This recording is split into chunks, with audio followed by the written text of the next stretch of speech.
A gente vê hoje na aula do ELU o conceito de velocidade escalar média. Imagine aí uma viagem que você fez de uma cidade a outra e que levou 4 horas para cumprir 240 quilômetros de percurso. Nessas condições, pode-se afirmar que, em média, a variação de espaço foi de 60 km por hora. Essa grandeza é chamada velocidade escalar média. E para obtê-la, é só dividir a variação de espaço pela unidade de tempo. Olá pessoal, cá estamos para mais uma aula de mecânica, particularmente cinemática. Você garotinho, você garotinha que nos acompanham, deve se manter aí ligado, porque realmente mecânica, conforme eu disse lá na primeira aula, é a parte principal, é a parte que mais cai no vestibular no que diz respeito à física. Eu até arriscaria um percentual. 45% das questões da prova de física irá tratar de mecânica, correto? Na nossa primeira aula nós falamos de referencial, repouso, movimento e trajetória. Chegou então o momento de nós avançarmos um pouquinho mais os conceitos, correto? Vamos começar falando de espaço. O que vem a ser espaço? Ora, é uma coordenada de posição da partícula na trajetória. Então, conhecida a trajetória, para eu posicionar a partícula na mesma, eu utilizo um elemento chamado espaço. Portanto, o espaço é tão somente uma coordenada de posição na trajetória. O espaço é um comprimento, é, portanto, medido em metros, quilômetros, decímetros, centímetros, etc. No sistema internacional, nós utilizamos a unidade metro para medir o espaço. Então, essa é a unidade SI, a unidade pertencente ao sistema internacional. Vamos agora falar de uma outra grandeza, a velocidade. Velocidade, basicamente, é a grandeza cinemática que relaciona espaço com tempo. Falemos a princípio de velocidade escalar média. Esse é basicamente o tema da aula de hoje. Então, velocidade escalar média. No vídeo para você, a definição.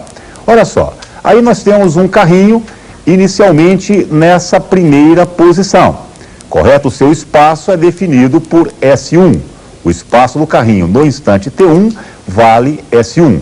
Veja que o espaço é definido, é dado em relação a um ponto zero, denominado origem dos espaços.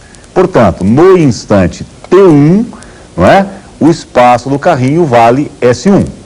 Posteriormente, instante T2, o espaço do carrinho é S2. Ora, pessoal, houve uma variação de espaço. O espaço do carrinho variou, passou de S1 para S2. Houve uma variação que nós representamos por ΔS. ΔS, variação de espaço. Veja, como é que eu posso obter matematicamente a variação de espaço? É simples, é só fazer a diferença S2 menos S1. Então, a diferença S2, espaço final, não é? Menos o espaço inicial, me dá a variação de espaço ΔS. Pois muito bem, definimos velocidade escalar média como sendo o quociente ΔS sobre ΔT. É a variação de espaço sobre o respectivo intervalo de tempo. ΔS sobre ΔT. É a primeira formulinha que nós ensinamos para vocês e que vocês não podem nem de longe esquecer. Velocidade escalar média, ΔS sobre ΔT. Veja o vídeo. Olha só que bonitinha aí a fórmula da velocidade média. Velocidade escalar média, variação de espaço pelo intervalo de tempo.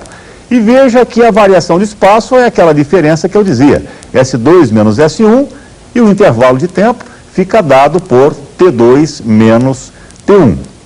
Veja o detalhe fundamental. A unidade de velocidade no sistema internacional é metro por segundo.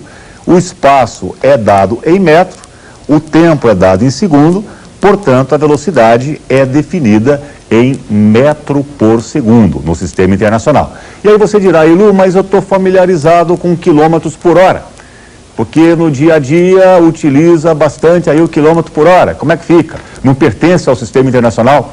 Não pertence. Veja, o quilômetro por hora, embora seja muito usual, não pertence ao SI. Agora, tem jeito de transformar de quilômetro por hora em metro por segundo e vice-versa? Tem, e é facinho. Para você transformar, veja, de quilômetro por hora em metro por segundo, basta você dividir por 3,6.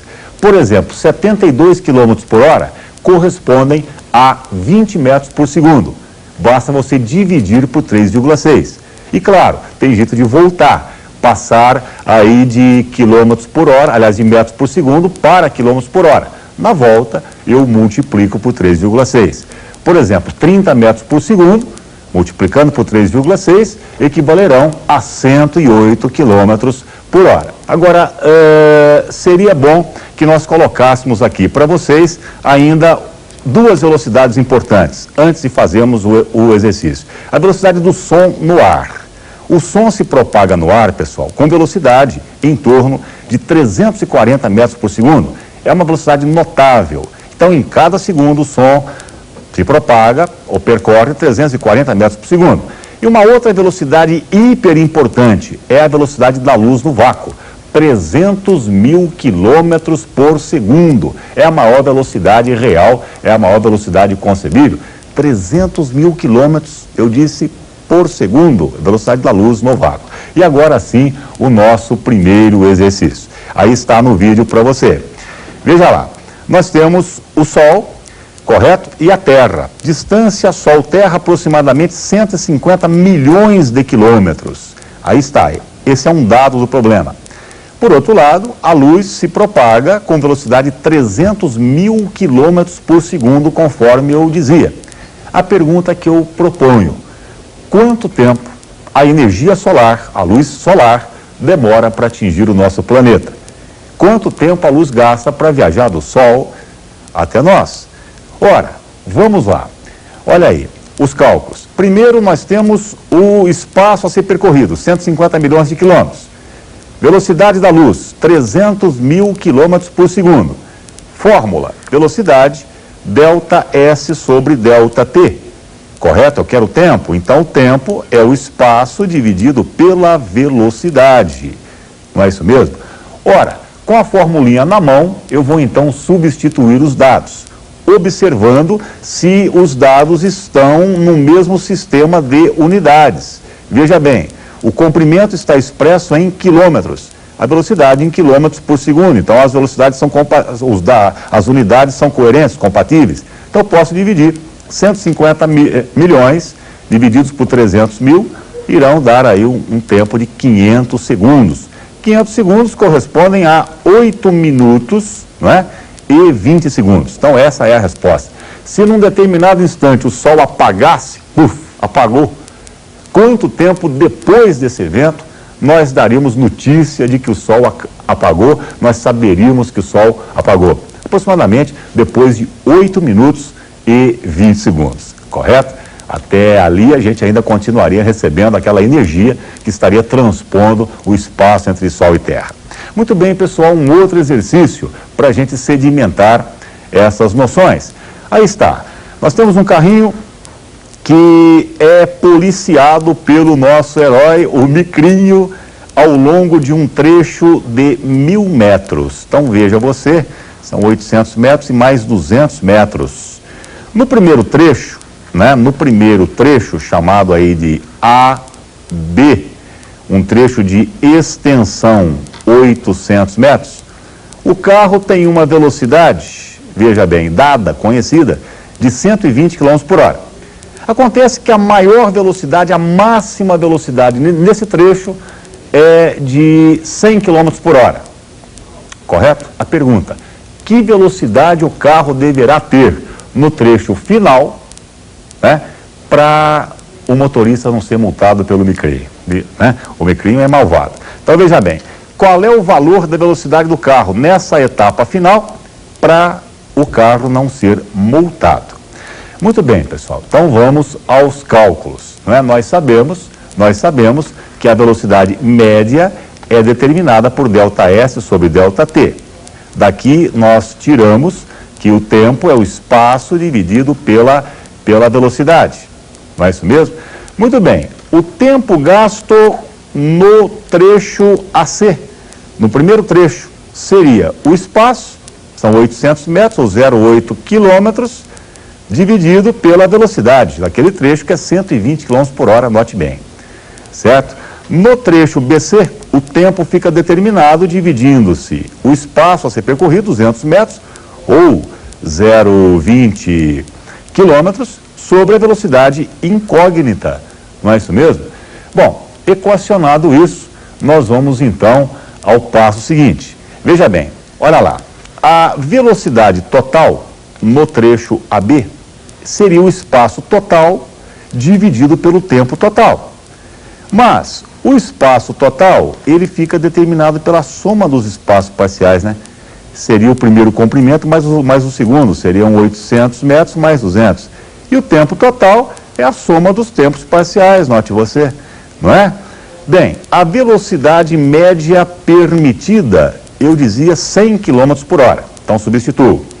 Os comprimentos aí estão, correto? E, por outro lado, eu substituo os tempos equacionados na tela anterior.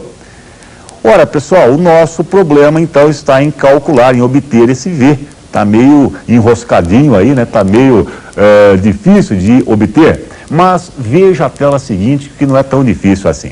Veja lá. Eu tirei o mínimo, né? O V subiu, tudo bem.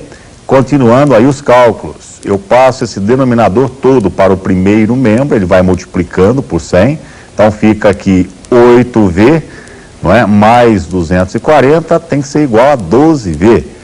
Somando os termos semelhantes, você vai obter que 4V é igual a 240, o que significa uma velocidade de 60 km por hora.